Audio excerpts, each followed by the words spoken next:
आपके साथ की हूँ और मैं कोई ज़्यादा बड़ी नहीं हूँ। और अभी मेरा BSF head constable radio operator में ज्वाइनिंग है। तो मैं आप सब लोगों से मिलने आई हूँ और बताने के लिए आई हूँ कि यहाँ पे बहुत अच्छी पढ़ाई होती है और मेरी जो सफलता है उसमें सबसे बड़ा हाथ है हमारे सर का। सबसे बड़ा सपोर्ट है इनका। जब मैं नहीं पढ़ सकती थी, ऐसी कंडीशन नहीं थी मेरी कि मैं पढ़ सकूं, तब इन्होंने मेरा साथ दिया था और इस चीज़ का मैं एहसान मानती हूँ इनका। और ये पूरी ज़िंदगी में कभी नहीं उतार पाऊंगी। मेरे लिए इन्होंने, मेरे मम्मी पापा ने सब कुछ किया है। पहले मेरे मम्मी पापा और फिर उसके बाद सर। आज मैं जो सीढ़ी चढ़ रही हूँ तो मुझे बहुत अच्छा लग रहा है कि मैं काफ़ी दिनों से मेहनत कर रही थी और हिम्मत भी टूट रही थी क्योंकि नहीं हो पा रहा था मुझसे। मैं बहुत मेहनत कर रही थी अपनी तरफ से। फिर शायद मेरा लक था ऐसा कि वो मुझे नहीं चाहता था कि मैं उस तरफ जाऊं और जो मुझे आज उससे भी ऊंचे पोस्ट पे लेके जा रही है। मैं कांस्टेबल के लिए तैयारी कर रही थी, उसमें मेरा नहीं हुआ, मैं बहुत रोई। फिर ऐसा लगा अंदर से कि नहीं, ये अपने लिए नहीं था, मैं इससे अच्छी पोस्ट के लिए जाऊंगी। फिर मेरा एसआई में हुआ, सीपीओ एसआई के अंदर हुआ। मैं पेपर नहीं दे पाई, सेकंड पेपर, क्योंकि मेरा ये मेडिकल आ गया था, सीडी का मेडिकल था, इस वजह से मैं नहीं दे पाई वो। लेकिन मुझे इस चीज़ का नहीं था क्योंकि मेरा उसमें सब कुछ क्लियर हो चुका था, तो मैं मेडिकल देने के लिए गई, उसको प्रेफरेंस दिया। कोई बात नहीं है, सीपीओज का अगर एक क्लियर हुआ है तो मैं दोबारा से कर सकती हूँ उसके लिए। फिर मैंने जब जीडी का दे के आई तो फिर जब एंड में रिजल्ट आया तो पता चला कि नहीं हुआ मेरा। फाइनल मेरिट में मैं पॉइंटों से रह गई कि चलो कोई बात नहीं है, अगर हो भी जाता तो बीएसएफ ही मिलती, कांस्टेबल मिलती मुझे। वो बीएसएफ कांस्टेबल के लिए था तो सबसे लो पोस्ट है वो, आसाम राइफल और बीएसएफ होती है। सबको पता होगा, आप तैयारी कर रहे हो यहाँ बैठ के। इस बार मैंने फिर से जीडी का दिया। उस टाइम सोचा था कि पॉइंटों से रही हूँ, अब नहीं रहना। आज मेरे 160 से 140 नंबर बन रहे हैं। मेरा कल का फिजिकल है गंगानगर, मैं नहीं जाऊंगी बिकॉज मेरा ज्वाइनिंग है, क्योंकि मैं अपनी ज्वाइनिंग के लिए जा रही हूँ। तो सोचो कि जहाँ मैं 70% लेके आ रही थी, आज मेरे 88% आ रहे हैं वहाँ। तो सोचो मैंने वहाँ से मेहनत की, हार नहीं मानी। फर्स्ट मेरा था दिल्ली पुलिस कांस्टेबल, उसमें मेरा इतना बुरा हुआ कि उसमें भी मैं ऐसे ही रही। फाइनल मेरिट में जाके जब मैं सपना देख रही थी कि मैं ज्वाइन होने वाली हूँ, वेट कर रही थी, लेकिन नहीं हुआ। फाइनल मेरिट में ऐसे में सब बहुत हुआ, लेकिन मैंने हार नहीं मानी। मेरे सर ने बहुत सपोर्ट किया, घर वालों ने बहुत सपोर्ट किया, दोस्तों ने बहुत सपोर्ट किया कि तू करेगी, तू कर सकती है।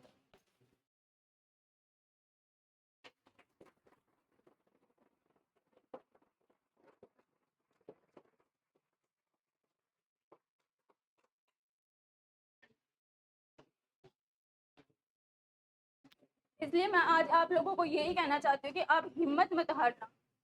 कुछ भी हो जाए, कैसी भी कंडीशन क्यों ना हो, लेकिन पढ़ाई इम्पोर्टेंट है। बिकॉज आप बचपन से उस चीज के लिए लड़ रहे हो।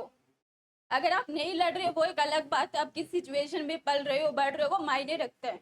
मैं एक ऐसे बैकग्राउंड से हूँ, मेरा फैमिली बैकग्राउंड ऐसा है कि मुझे पढ़ना था, मुझे खुद के पैरों पे खड़ा होना था, इसलिए मैंने मेहनत की है।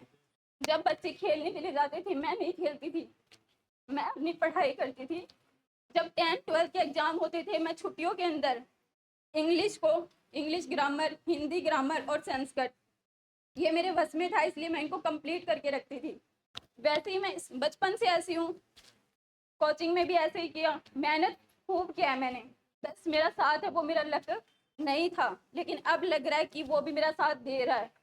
इसलिए मैं यही कहती हूँ कि सर आपको बहुत सपोर्ट करते हैं, मम्मी पापा जितना सपोर्ट करते हैं ना, उतना ही हमारे टीचर्स हमारे लिए करते हैं। हमसे ज़्यादा वो चाहते हैं कि हम सक्सेस हो, क्योंकि वो हमें सक्सेस करने के लिए यहाँ खड़े हैं। यहाँ हमें सिर्फ सक्सेस करने के लिए खड़े हैं वो। अगर आप गलत काम करते हो, गलत राह पे चलते हो, तो सुधारने वाले और कोई नहीं है, सिर्फ मम्मी पापा और टीचर्स होते हैं। बाकी सब लोग आपको यही चाहेंगे कि आपको एक, अगर आप सही रास्ते पे चल रहे हो तो उससे हटा के आपको अदर वे पे लेके जाए। बट आपके टीचर्स और आपके मम्मी पापा, आपके पेरेंट्स, आपके भाई बहन, कोई नहीं चाहेगा कि आप गलत रास्ते पे चलो। नहीं, ये नहीं है कि सब कुछ करो, लेकिन लाइफ में जो इम्पोर्टेंट है, जो आपका टारगेट है, उसको पहले अचीव करो आप। सबसे ज्यादा इम्पोर्टेंट ये है, क्योंकि मम्मी पापा आपको जिस कंडीशन में रह के आपको पढ़ा रहे हैं ना, वो आपको नहीं पता कि वो किस कंडीशन में आपको पढ़ा रहे हैं। क्या आप जी सकते हो उनकी ज़िंदगी? नहीं पता ना, क्योंकि आप अभी अपनी ज़िंदगी जी रहे हो। जब आप पेरेंट्स बनोगे ना, तब पता चलेगा कि वो कौन-सी ज़िंदगी जी रहे हैं अपने लिए। खुद को मार के वो हमारे लिए जीते हैं। जब मेरा रिज़ल्ट आता था, तो मेरे को जितनी खुशी या दुःख नहीं होता था ना, उससे ज़्यादा उनको होता था। वो दिखाते नहीं हैं, लेकिन दुःख होता है उनको, बहुत होता है। जब मेरा आता था, तो इतनी खुशी होती थी कि मेरे को खुद को नहीं पता होता कि मेरे को खुशी हो रही है, नहीं हो रही है, लेकिन उनको होती थी।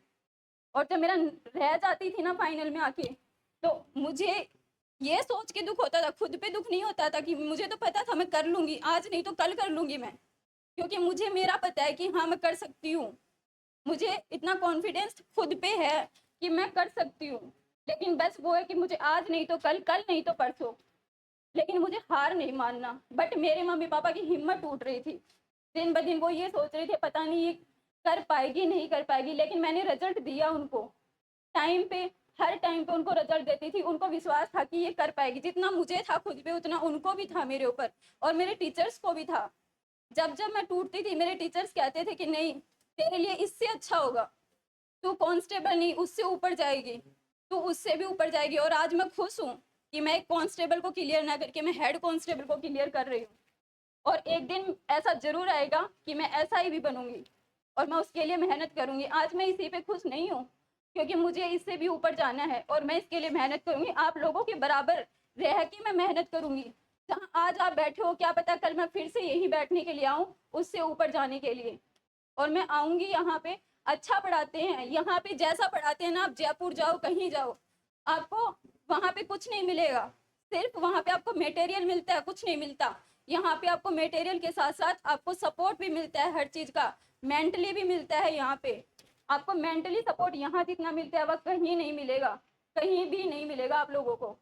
तो आप ये चीज़ ध्यान रखो, आप सभी मेहनत करो, आपको ज़रूर मिलेगा। स्पेशली मैं गर्ल्स को कहना चाहती हूँ कि वो इतनी जल्दबाजी ना करे किसी भी चीज़ के लिए, अपनी पढ़ाई को दे जितना हो। हर चीज़ को इग्नोर करो। सुनना सबको पड़ता है, मुझे भी सुनने को मिलता था, बट मैंने हर चीज़ को इग्नोर किया। अपने आप को रूम में बंद रखो और पढ़ो। किसी की नहीं सुननी, अपने रास्ते जाना है, आना है और पढ़ना है। यहाँ से पढ़ के जाओ, घर पे पढ़ो, इतना ही काम है अपना। वो बोलने वाले तब भी बोलते हैं जब हम कुछ नहीं करते, और बोलने वाले तब भी बोलेंगे जब हम कुछ कर लेंगे। तो बोलने वाले ऐसे ही बोलते रहेंगे, उनका कोई वो नहीं है। और स्पेशली बॉयज़ को, आप लोगों की भी बहनें होती हैं, उनको आप स्पेशली, वो यहाँ निकल के, अपने घर से निकल के यहाँ आती है पढ़ने के लिए, लिखने के लिए, अपने पैरों पे खड़े होने के लिए। सबके घर में बहनें होती है, तो आप लोग भी इनको सपोर्ट किया करो, ना कि उन्हें इस तरीके से टॉलरेट करो कि वो जाकर परेशान हो। आप सब भाई बहन की तरह रहो, अच्छे से रहो। कोई भी यहाँ पे कुछ भी नहीं है। आप सक्सेस हो जाओगे तो कुछ कर लोगे, वरना आपको पता है आज की लाइफ कैसी हो रही है। खुद के पैरों पे खड़ा होना बहुत ज़रूरी है, इस टाइम पे बहुत ज़्यादा ज़रूरी है। अगर आप खुद के पैरों पे खड़े हो ना, तो आज सब कुछ है, वरना कुछ भी नहीं है लाइफ में, कुछ भी नहीं है। आपकी इज्जत होगी, आपका नाम होगा, वरना लोग आपका नाम भी भूल जाएंगे। अगर आप सक्सेस नहीं हो, तो आपके परिवार वाले भी आपका नाम भूल जाएंगे। वो भी याद नहीं रखेंगे कि हाँ हमारे, और अगर आप लग गए, तो परिवार वाले भी कहेंगे फलाने के फलाना हमारे रिश्तेदार है वो, अरे उनसे बात करवाओ, उनके नंबर दो। आपसे सब पूछेंगे। अगर आप सक्सेस हो तभी है, वरना कुछ भी नहीं है लाइफ में, कुछ भी नहीं है, सब कुछ खत्म है। तो मैं तो यही कहूंगी आप लोगों को कि आप पढ़ो, अच्छे से पढ़ो। सर आपको पढ़ा रहे हैं, वो जाके आप घर पे रिवीजन रिवीजन करो उसका। और कुछ भी नहीं है, जितने टाइम आप रिवीजन करोगे उतना ही बेस्ट करते चले जाओगे। कंपटीशन है, कुछ नहीं बदलता, कुछ भी नहीं बदलता। जैसी मैथ आज है, 5 साल पहले भी वैसी ही मैथ थी, आज भी वही मैथ है, सर भी वही पढ़ाते हैं, हम भी वही पढ़ रहे हैं। जैसी रीजनिंग थी वैसी ही है आज। जैसा जीके था, जीके में करंट आप आराम से कर सकते हो, रोज करंट की क्लास लो, आराम से करंट अपडेट होगा आपका। और बाकी कुछ भी चेंजमेंट नहीं है। जो इंग्लिश थी, जो हिंदी थी, वो सब एक जैसा है, जो 4 साल से 5 साल से है वही है। तो बस उस चीज को रिवीजन करते रहो। ऐसा नहीं कि आज मैंने पढ़ लिया, यार मेरा तो नहीं हुआ और मैं छोड़ देती हूँ, मेरा तो इसमें कोई फायदा नहीं है, मेरा तो आज सिलेक्शन ही नहीं हुआ। ये छोड़ के, ये करके अगर छोड़ दिया तो कुछ भी नहीं होगा। आपका अटूट कंसंट्रेशन होना चाहिए उसके ऊपर, और वो लगन होनी चाहिए अपने काम के प्रति। आप लगन के साथ, हाँ होता है, एक दो दिन सबके साथ होता है, सब हिम्मत हारते हैं, इंसान है, सबके साथ होता है, दुख सभी को होता है, बट हिम्मत नहीं हारनी है, डटे रहना है वहीं पे, चाहे आंधी आए तूफान आए कुछ भी आए, वहीं पे डटे रहना आप लोगों को, और हिम्मत के साथ, हौसले के साथ, और आगे बढ़ना है आपको। Thank you.